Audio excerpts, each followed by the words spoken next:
I remember one time I was on a forum. It was called Gear Sluts. I don't know what's called Gear Space, I think now. And I remember somebody was saying, if anybody has any recording equipment that they don't use, and they would like to just donate it, I would come by and pick it up. And back then, I think I was selling Pro Tools HD systems, and I had collected so many Pro Tools mix cards and 888 interfaces. They were all traded in, but they were all just sitting in boxes in a shed in my backyard. And they were just collecting dust, and they were doing nobody any good. So I reached out to the guy. I said, if you want to stop on by here, I'll give you as many cards as you want and as many interfaces and cabling, and you can have it all for free.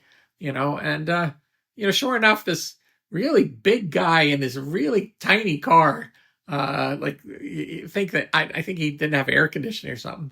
And he showed up, and I think his name was, it was like Stitch or something like it. It was one word. And I took him in and I say, here, this is what I got. You can take as many as you want. And here's the cabling and here's the interfaces. And he took all the stuff and he thanked me. And I never heard from him again. And I thought, at least I would hear, some of the music he composed or something like that. But I guess when you're young and, you have no money, situations like that, sometimes that starts somebody's career. And I would always get things like that. I remember a lot of Argosy consoles when people would, upgrade to another console or move from one studio to the other. They don't need it anymore. And they would ask me, do you want it? And I said, sure.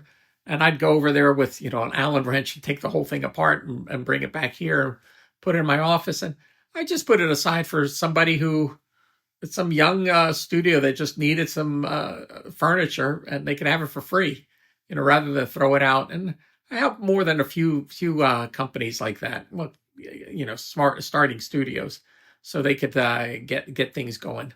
And you just want to, there's no point in just throwing it out when somebody could use it. And a lot of the young studios, they just don't have the money, and sometimes they just need a little extra help.